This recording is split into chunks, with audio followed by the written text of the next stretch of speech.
Hey everyone, Felipe here. Welcome to another Tower Saviors card review video.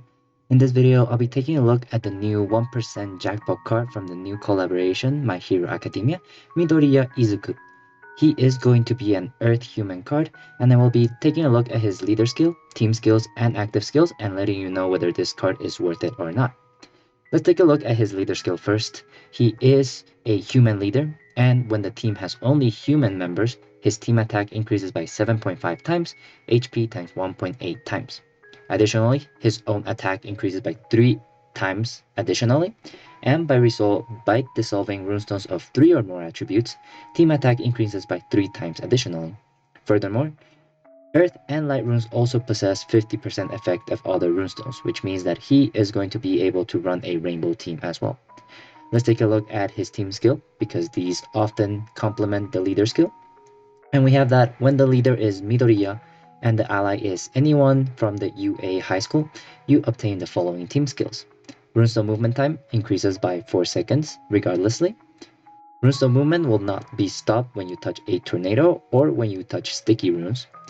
And every member besides Midoriya gets a 2 times attack bonus and will launch an extra attack of their own counter attribute.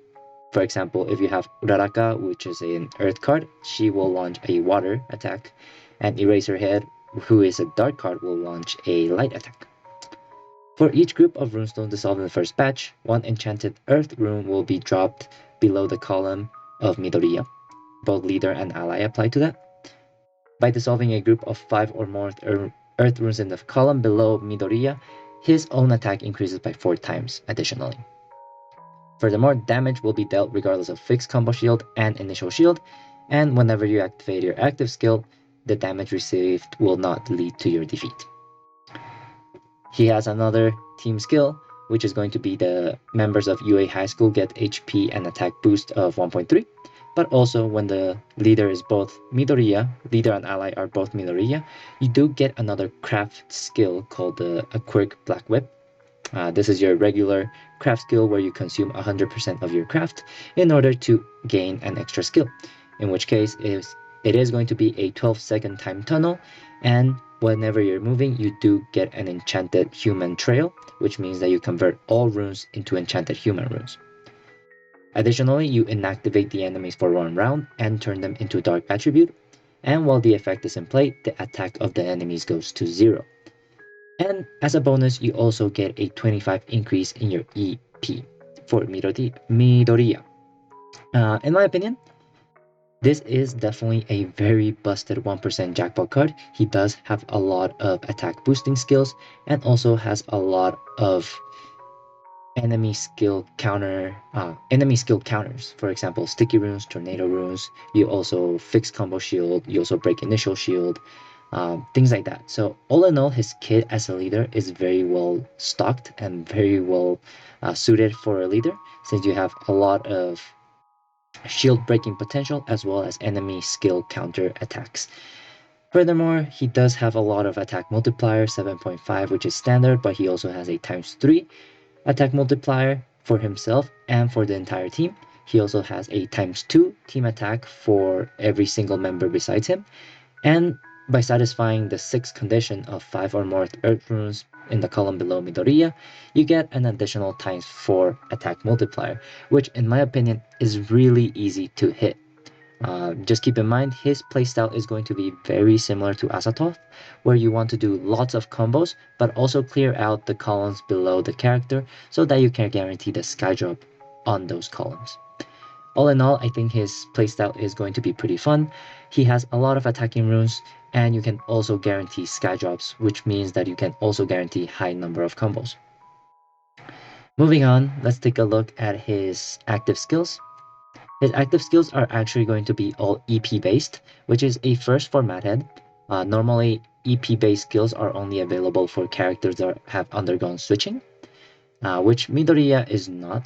He starts off directly immediately with EP skills, and he does have a maximum of 100 EP, and he will start the battle with 100 EP at the beginning of the battle.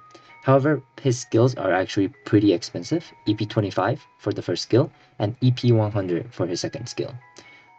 Let's take a look at the skills. The EP25 skill will allow you to explode all runestones, including Petrified runes, and generate attributive runestones of fixed numbers if the leader is Midoriya. Otherwise, you just explode the runestones. Additionally, the character's own attack increases by 5 times, and the combo count will be set to 20. This is a pretty simple skill, but also is pretty good in my opinion. Self-attack increase of times 5 is pretty good, especially if you're running him as a leader and you already get the times 3, times 4. Now you get an additional times 5 attack multiplier, which is going to be great for himself. And additionally, by setting the combo count to 20, you do get the benefits of having a 20 combo count, and it also helps you break high combo shields, like greater than 10 combos, greater than 15 combos, etc. Keep in mind that this one will not work against fixed combo shields, because you still need to dissolve those number of combos for that to break those kinds of shields. For the second skill, this is going to be a 100 EP skill. Basically, you are using up all your EP in one shot, which actually it's not too bad given the power of this skill. Explore all runestones to generate enchanted runes of fixed numbers and fixed positions if the leader is Midoriya, which, let's face it, probably it is going to be. Other members cannot attack, but Midoriya gets an additional times 10 attack bonus. Pretty standard for protagonist cards on collaboration seals. They get a massive self-attack multiplier at the expense of the other members not launching an attack. Combo count will be set to 100, and at the end of the round, HP will be depleted to 1. Midoriya goes into a fatigue state for 4 rounds, but all other team members other than Midoriya will have a hyper state for 4 rounds. Remember, hyper state is just a times 2 attack bonus. In my opinion, this is a great skill to kill a boss if you have 100 EP saved up. This is because times 10 attack bonus is going to be great. 100 combo count set to 100 is also going to give you a bunch of attack and recovery bonus because of the sheer amount of combos that you will have. This also helps break a lot of high combo shields. Not that you really need 100, but it helps you break high combo shields. It also gives you a fixed board that is really easy to spin, and it also triggers Midoriya's passive skill of dissolving 5 or more runestones below his column, since you will be getting more than 5 combos in the first batch and generating enchanted runes below his column, guaranteed. However, EP 100 is going to be really, really expensive. If you think about it, he has a maximum of 100 EP, and EP is going to be a little bit hard to accumulate, especially for a skill that requires 25 EP. In my personal opinion, if you're using Midoriya normally, either save his EP 100 skill for the last battle with the boss so that you can guarantee the kill on it, or just go ahead and use his first skill 4 times. This is because you start the battle with 100 EP skills or EP points. This allows you to activate his skills 4 times from the get-go, which is going to be pretty useful and also allow you to kill a lot of enemies easily as well. The only reason I think the weakness of Midoriya is going to be is that his EP accumulation is really, really slow. You gain 1 EP for every 3 earth runes that you dissolve in the round. This also includes sky drops, but you have a maximum of 2 EP gain per round. So 2 EP per round, this means that his first skill is going to be a CD 13, assuming that you dissolve earth runes every round and get the maximum accumulation every round. So a 13 round skill is going to be really, really long and really bad. Luckily, you do get started with 4 charges in the beginning, but still, having to wait 13 rounds, most stages are already done by then. If you have the correct teams, if you have the correct builds and team skills, you should not be taking more than 13 rounds, because damage output should allow you to kill things really easily, unless there are stages that you want to stall in or force you to stall, for example the 5-round tumblers or things like that. So hitting those 13 rounds to have your EP25 skill be ready 1 extra time, probably not gonna happen very often. So if you want to, I would say just save your EP 25 skill, so you get 4 charges, and then save your other Midoriya for the EP 100 to nuke the boss at the end. Keep in mind that you also get you are able to charge 25 EP by using the craft skill, but then again that also requires you to charge your craft skill as well. And unfortunately, Midoriya's Dragonware only charges via first batch dissolving runes, which in my opinion I think it should have been launching attacks, because if you were to equip a craft that allows you to charge by launching attacks, the extra attacks the other members launch due to his fourth team skill will allow you to charge your craft faster and also allow you to activate his Black Whip quirk, um, and recharge your EP skills faster as well.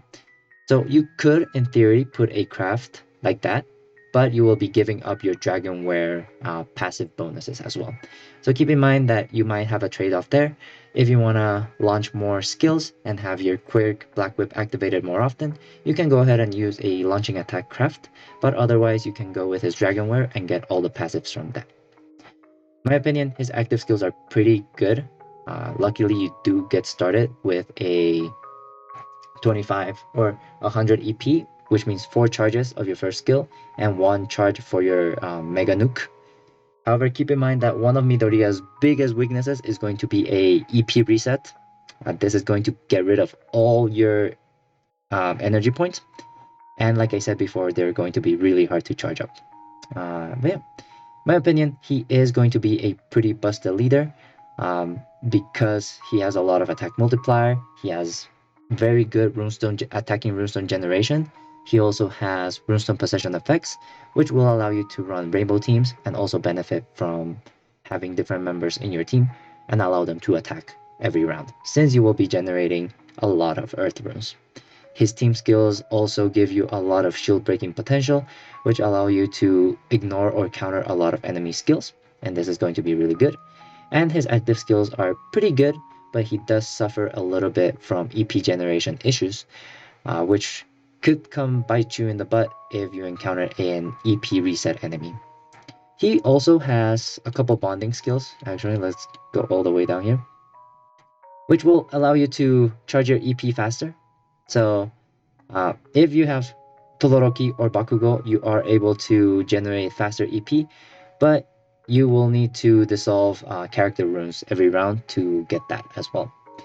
If you have a Dual Max All Might, you can also ignore defense, which is also going to be great. So this additionally gives you more reasons to run Midoriya as a leader. But yeah, my opinion, he is a pretty busted leader, really powerful, especially for this collaboration. Active skills are good, but he does have a weakness on energy generation or skill cooldown regeneration. All in all, pretty good leader, especially for a collab, and definitely worth the title of a 1% jackpot card, in my opinion. But yeah, that's all I wanted to say about this card. Please let me know if you have any comments or if I missed anything about this card. And as always, stay tuned on my YouTube channel for more Tower Saviors content. For now, stay safe, stay healthy, and I will see you next time. Bye everyone!